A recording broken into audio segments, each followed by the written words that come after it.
Hope that you're doing well today. Today's subject is going to be something interesting.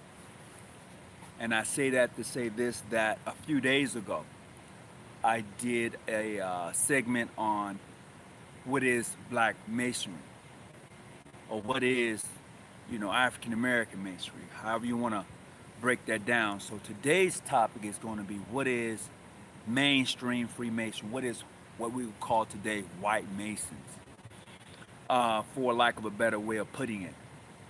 And what we plan to do is that we want to talk about subjects that most people don't want to talk about. What's going on? We want to talk about things that people like to sweep up under the rug, don't really want to discuss it, like everything is all right, like everything is, you know, row your boat gently down the stream. So, that's the way most people see it. But today, we're going to be discussing what is white mainstream Freemasonry. What is that? Why do they use the term mainstream? How did that term even come up? Where did it come from? So today, this is going to be that conversation. What up, John Hall? What's up? Greetings, brother Wayne. Everybody who's coming on, please hit the thumbs up button. So this topic here is going to be interesting because a lot of people don't like to talk about things, real things that's in Freemasonry. I mean, real subject matters. I mean, that that's right there in your face, but you don't want to discuss it. You don't want to have the conversation. And yes, I do know that there are quite a few African Americans or black individuals who may be part of what we call mainstream Freemasonry.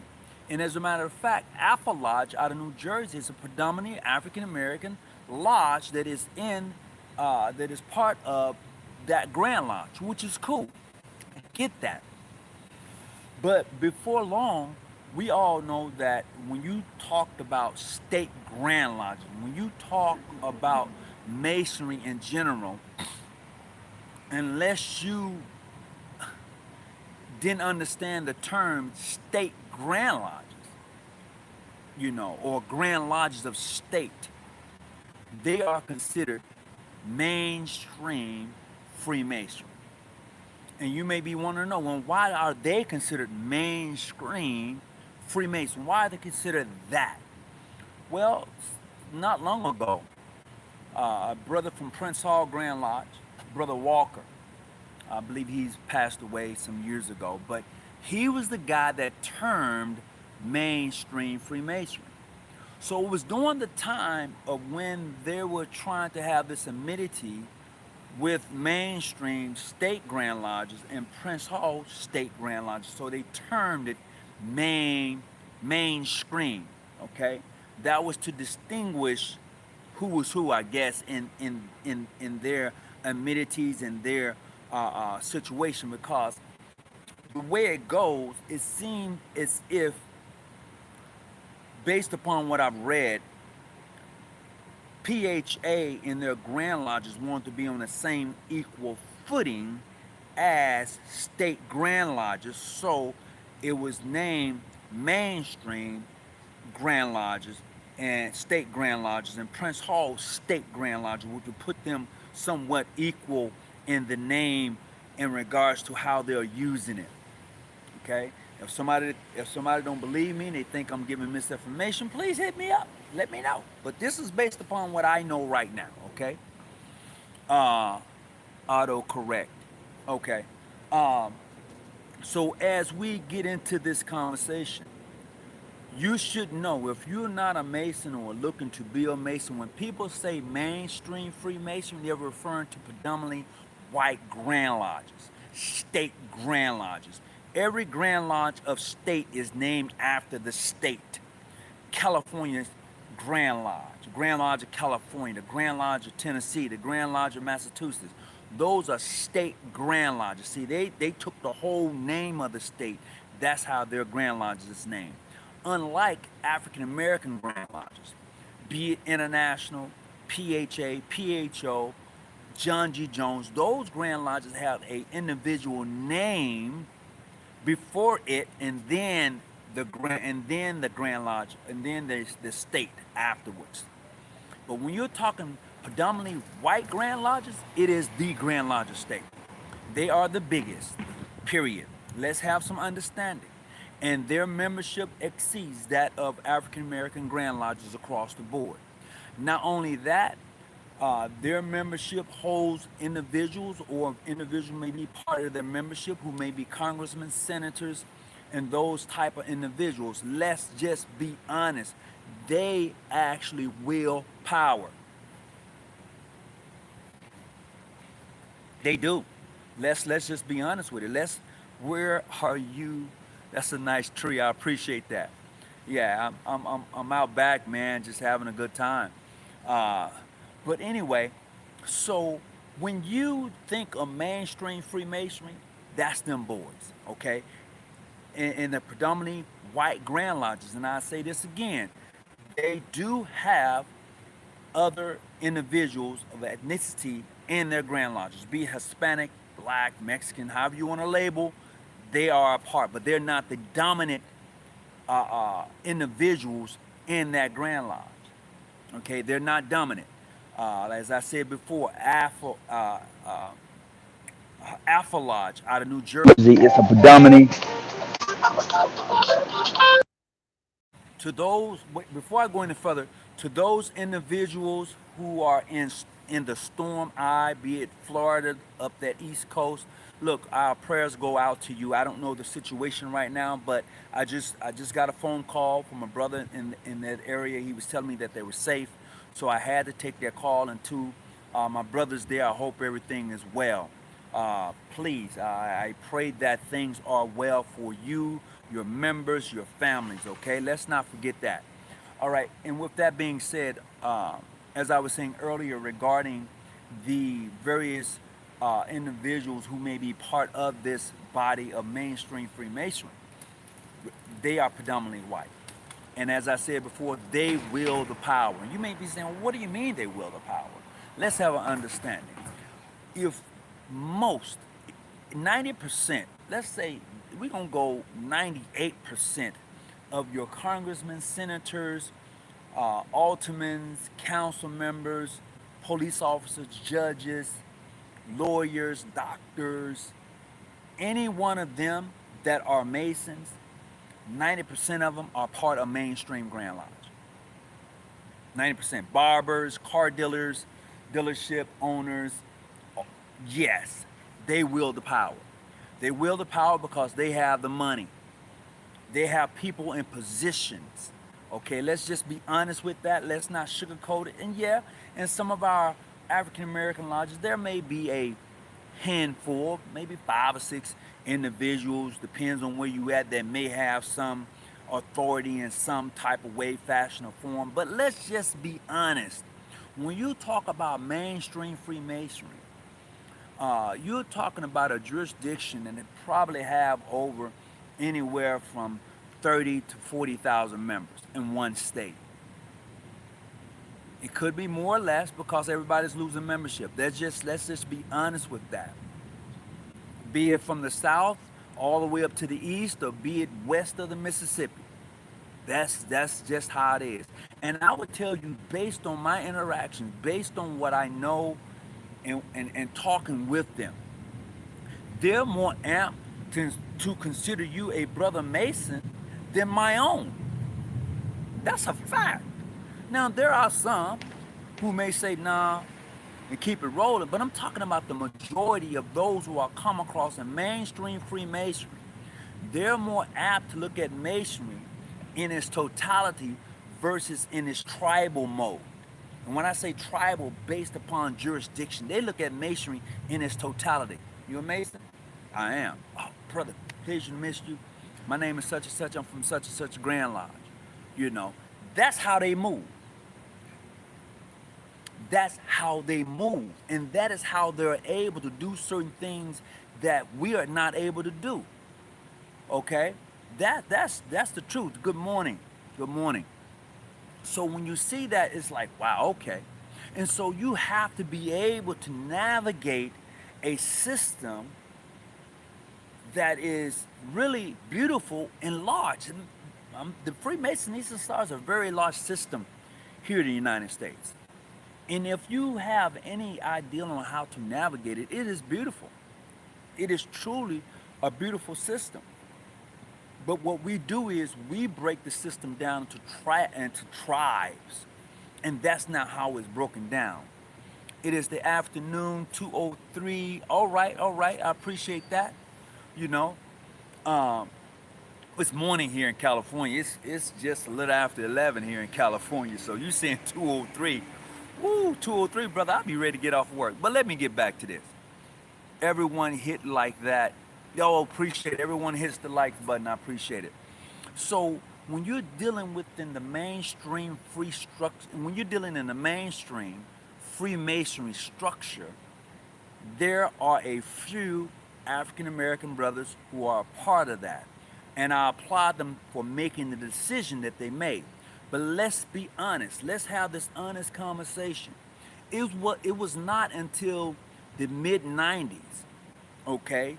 Let's just be honest, the mid 90s that you seen a flux of black individuals or African Americans who was even petitioning to become part of mainstream.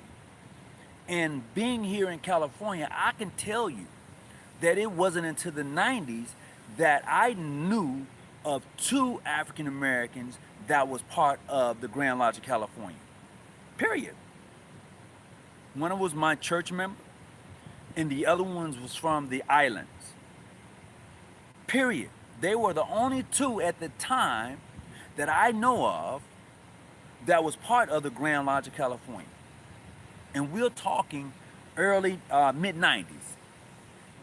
You need to think of that, okay? And then let's take a bigger picture. Let's look at the Grand Lodges in the South who says, nah, no, we good. You know, and some people say, well, we all should have recognition with each other. No. It's okay to say no. To the Grand Lodge of Tennessee, to the Grand Lodge of Georgia, Mississippi, Alabama. It's okay to say no. It's okay to say, you know what, I'd rather not do it. It's okay. Either way, it doesn't take anything from whom you are as a Mason. It doesn't. As a matter of fact, I think it adds to it. I think that when you do that, I think individually, you should be able to take the higher ground and say, well, okay, that's cool. But individually, I have brothers, period, of various background from various different jurisdictions, and we treat each other this way. And that's a great thing. And that's how it should be done. Instead of putting everyone in a particular box, a particular outline. And like I heard many brothers say, well, you know, Masonry has no color. You know, let's just be honest and stop lying to yourself. The first thing when we see an individual, we see the skin color. When we see an individual, we see the skin color first.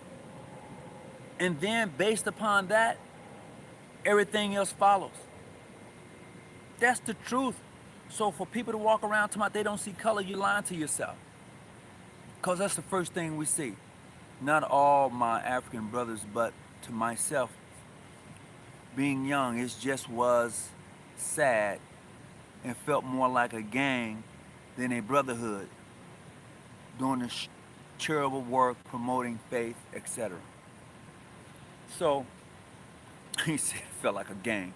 Well, I would tell you, and you know this as well as I do, in some incidents, yeah, you know, if you speaking in regards to African American Masonry, in some incidents, it'll make you feel that way. But I would tell you, in the totality of it, it's a beautiful thing. But when I'm talking about white mainstream Masonry Day, we're talking about those who wield the power in the society of Freemasonry. And I say that to say this. If state Grand Lodges do this way, okay? They doing it this way. In order for you to be accepted by them, you're going to have to match that.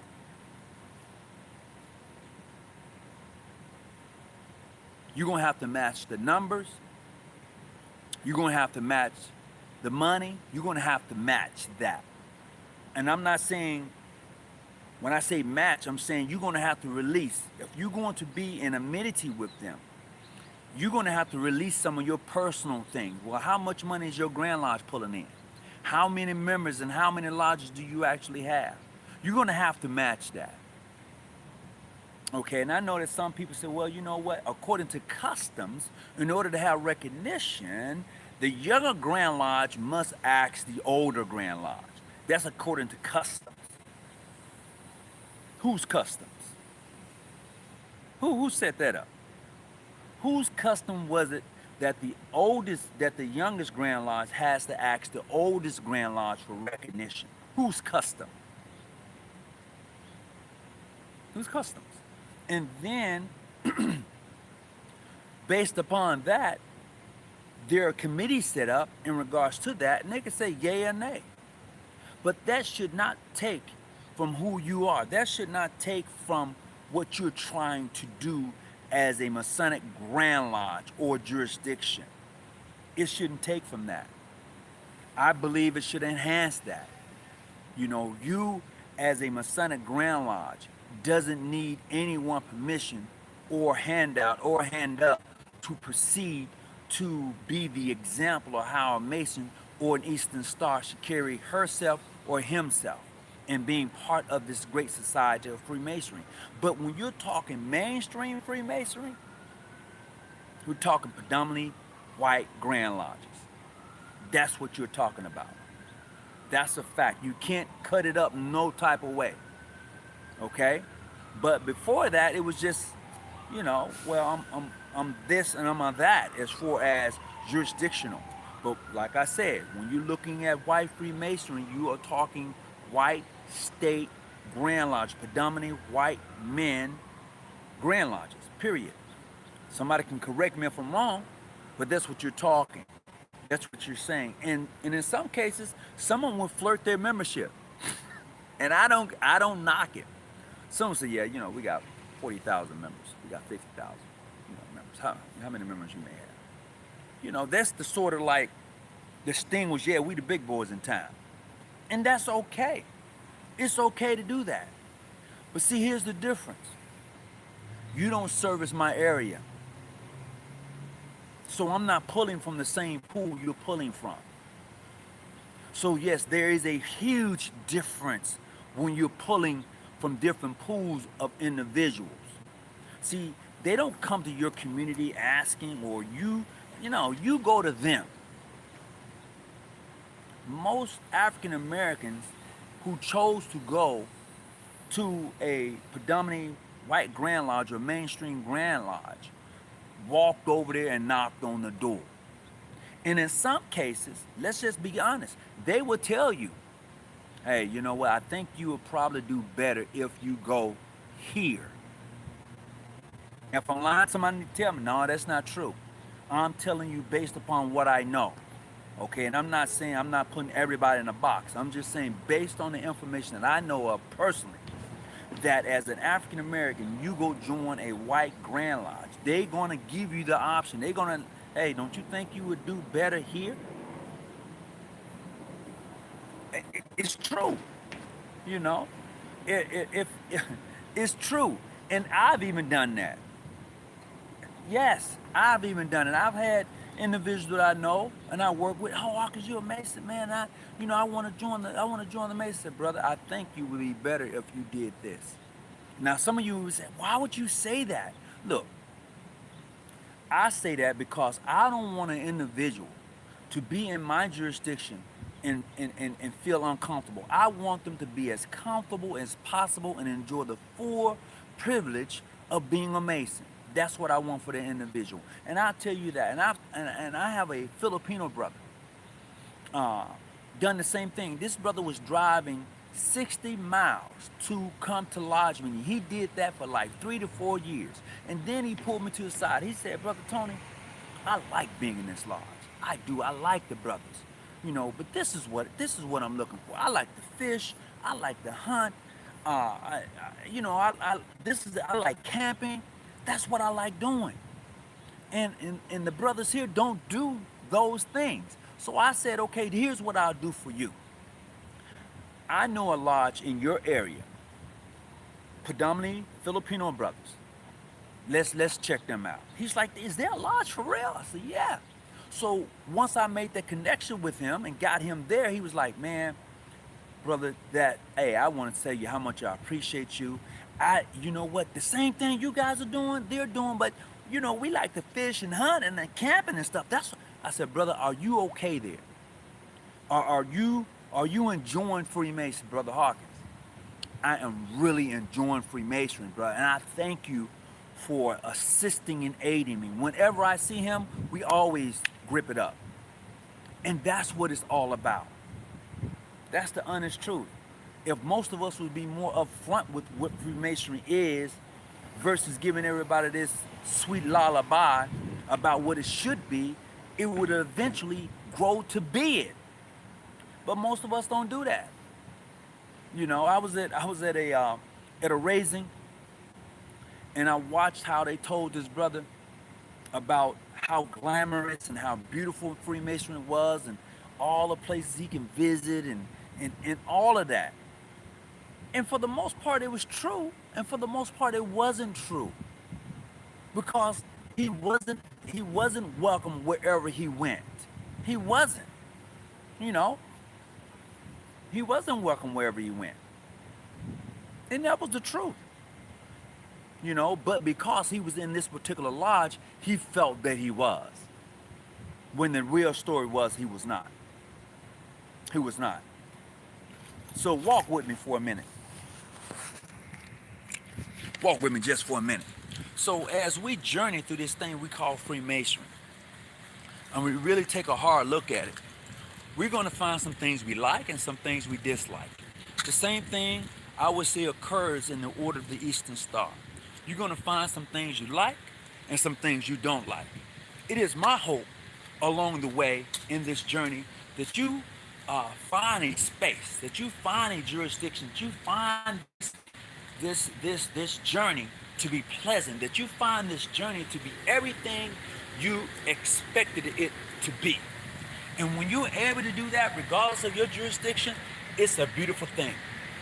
But sometimes we're going to have to get out of our own way for those new members who are coming in, because their ideal of Freemasonry is beautiful. It really is. But you got to jack up. There's another there. How's it going? Good. Oh. So that's where we're at. Meet again. Stay out the bushes and keep right on.